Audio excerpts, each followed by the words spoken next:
তো চলো বন্ধুরা, আজকে তোমাদের সামনে আরেকটি নতুন ভিডিও নিয়ে এসেছি আমি। কালকে তোমাদের সামনে আমি আলোচনা করেছিলাম আমাদের ভারতীয় সংবিধানের মাধ্যমে কিংবা সংবিধান পদ্ধতিতে যে পশ্চিমবঙ্গের গ্রাম পঞ্চায়েত গঠন কিভাবে হয় সেই ভিডিওটি দিয়েছিলাম। সেটি তার সেই ভিডিওটির আজকে হচ্ছে দ্বিতীয় খণ্ড। কারণ কালকে পদত্যাগ পর্যন্ত আলোচনা করেছিলাম কিভাবে প্রধান, উপপ্রধান এবং পঞ্চায়েত সদস্য পদত্যাগ করে সেই অবধি ভিডিও দিয়েছিলাম।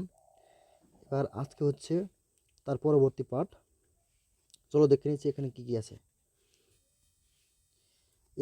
এখানে দেওয়া আছে অপসারণ বা পদচ্যুতি, কিভাবে প্রধান, উপপ্রধান কিংবা পঞ্চায়েত সদস্যদের পদচ্যুতি করা হয়।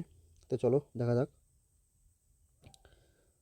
2010 সালে পশ্চিমবঙ্গ পঞ্চায়েত সংশোধন আইন অনুসারে বর্তমানে প্রধান কিংবা উপপ্রধানকে অপসারণ করতে হলে সংশ্লিষ্ট পঞ্চায়েতের সংখ্যাগরিষ্ঠ সদস্যের ভোটে অথবা কিংবা উপপ্রধানের বিরুদ্ধে অনাস্থা প্রস্তাব গ্রহণ করে তাদের অপসারণ করা হয়।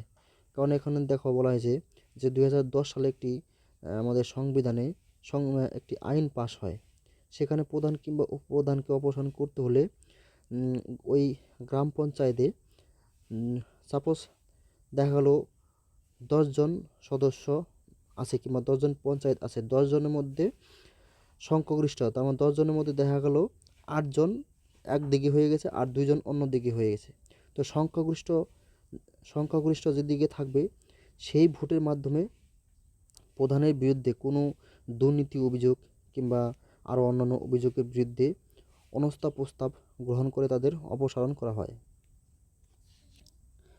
প্রধান কিংবা উপপ্রধানকে অপসারণ করতে হলে মোট সদস্যের অনন্য 3 জন সাপেক্ষে 1/3 স্বাক্ষর সমন্বিত লিখিত অনাস্থা প্রস্তাব উত্থাপন করতে হয়। যেটা একটু আগে তোমাদের বললাম যে সংখ্যাগরিষ্ঠ সদস্যের ভোটে প্রধানকে অনাস্থা প্রস্তাব কিংবা দুর্নীতির অপরাধে কিংবা অন্যান্য কোনো কাজের অপরাধে অনাস্থা প্রস্তাব কিংবা অপসারণ করা যায়। প্রধান কিংবা উপপ্রধানের অপসারণ দাবিকারী সদস্যদের নির্দিষ্ট দলগত উপযুক্ত কর্তৃপক্ষ অর্থাৎ ব্লক উন্নয়ন আধিকারিক হাতে জমা দিতে হবে।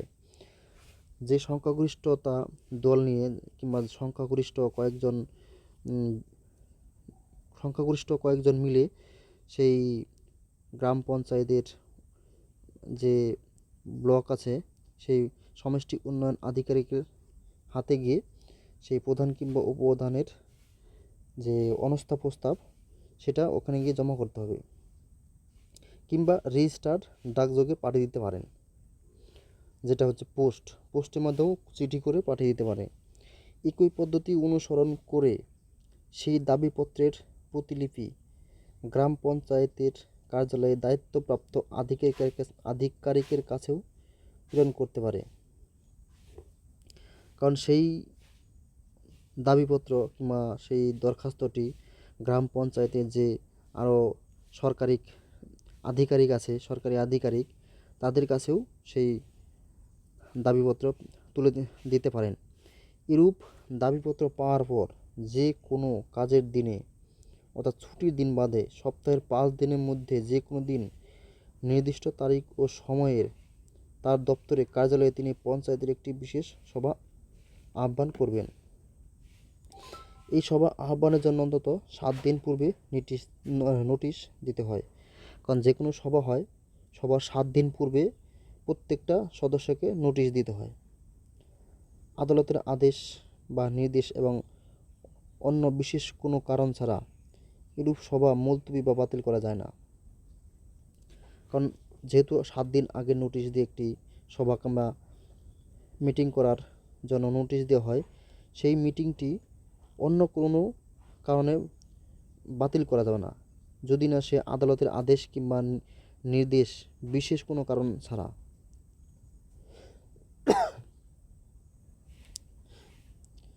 এরূপ ভাষায় সভাপতিত্ব করেন পূর্বোক্ত উপযুক্ত কর্তৃপক্ষ কর্তৃক ক্ষমতাপ্রাপ্ত কোনো আধিকারিক।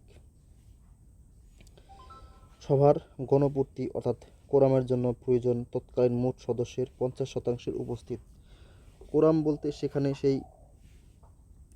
যেখানে যতজন সদস্য থাকবে তার 50% উপস্থিত হতে হবে, তবেই সেই মিটিংটি সম্পন্ন হবে।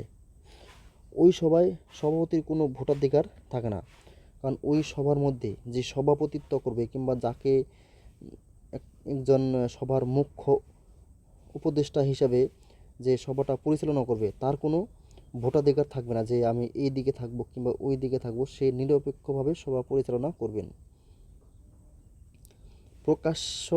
প্রকাশ্যে ব্যালটের মাধ্যমে ভোটদান কার্য সম্পাদিত হয়।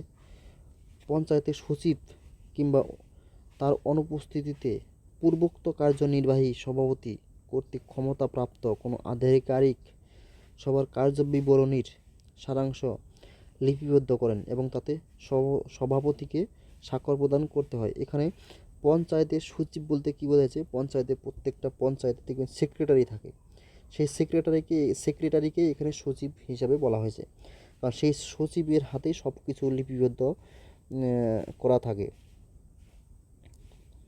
প্রশাসনিক কর্মচারী কিংবা তার অনুপস্থিতিতে গ্রাম পঞ্চায়েতের সচিব সেই সেক্রেটারি সভা অনুষ্ঠানের দিন থেকে 3 দিনের মধ্যে পূর্বোক্ত কার্যবিবরণী একটি প্রতিলিপি উপযুক্ত কর্তৃপক্ষের কাছে প্রেরণ করেন। এই কার্যবিবরণী হাতে পাওয়ার পর পরবর্তী 5 দিনের মধ্যে ওই কর্তৃপক্ষ অনাস্থা প্রস্তাব সম্পর্কে সিদ্ধান্ত নেবেন এবং 30 দিনের মধ্যে চূড়ান্ত পদক্ষেপ গ্রহণ করবেন।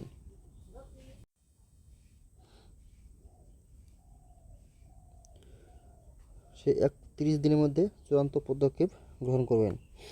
লক্ষণীয় বিষয় হলো, বর্তমান আইন অনুযায়ী প্রধান বা উপপ্রধানের বিরুদ্ধে আনীত অনাস্থা প্রস্তাব সংখ্যাগরিষ্ঠ সদস্যের ভোটে বাতিল হয়ে গেলে কিংবা কোরামের অভাবে পূর্বোক্ত সভা অনুষ্ঠিত না হলে পরবর্তী 1 বছরের মধ্যে প্রধান বা উপপ্রধানকে অপসারণ করার জন্য কোনো প্রস্তাব উত্থাপন করা যাবে না।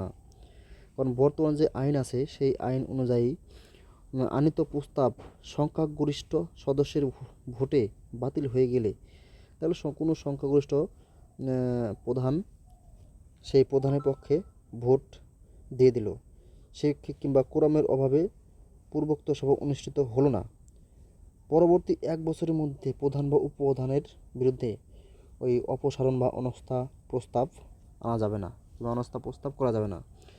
এটি হচ্ছে পঞ্চায়েত প্রধান কিংবা উপপ্রধানের অপসারণ বা পদচ্যুতি, এভাবেই করা যায়।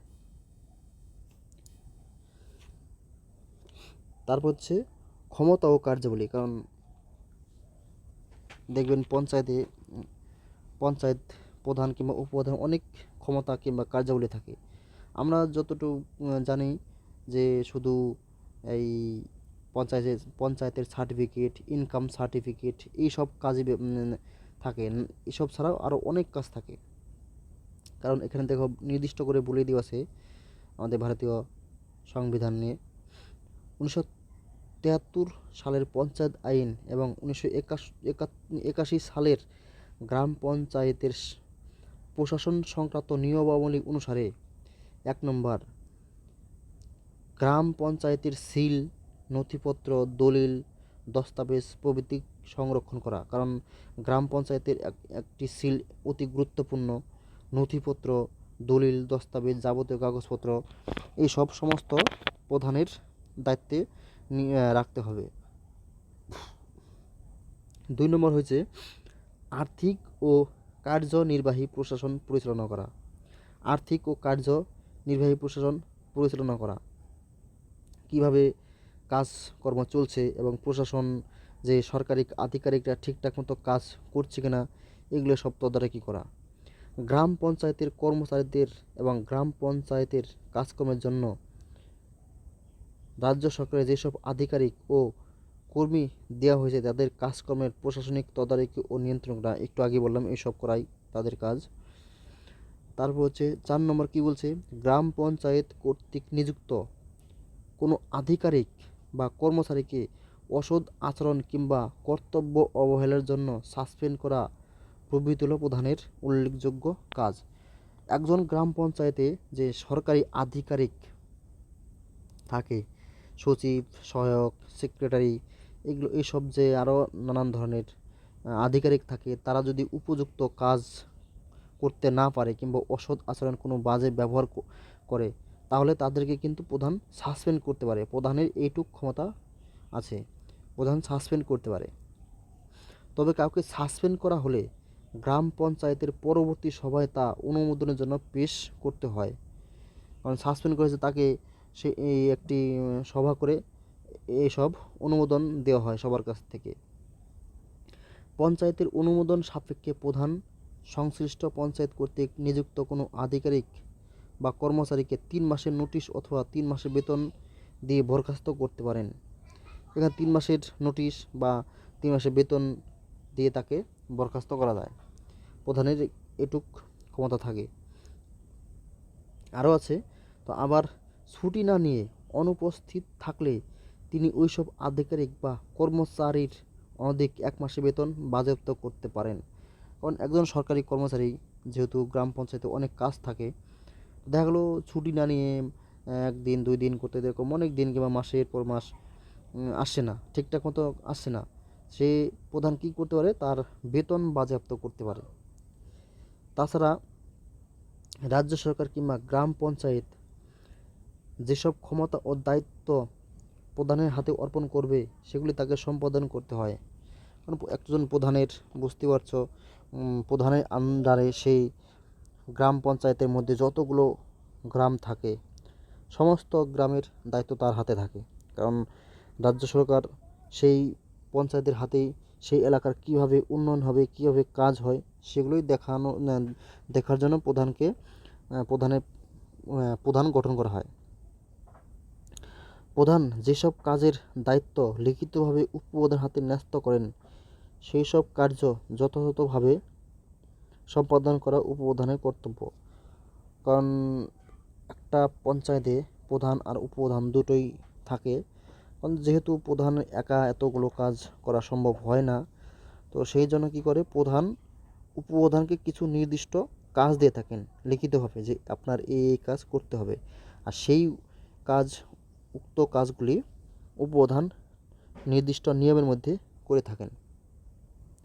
আবার প্রধানের অনুপস্থিতিতে উপপ্রধান বা প্রধানের যাবতীয় কার্য সমাধান করেন। কারণ এর আগেই ভিডিওতেই বলেছিলাম যে প্রধানের অনুপস্থিতিতে উপপ্রধানের বিশেষ ভূমিকা থাকে, তাকে সমস্ত কাজ করতে হয়।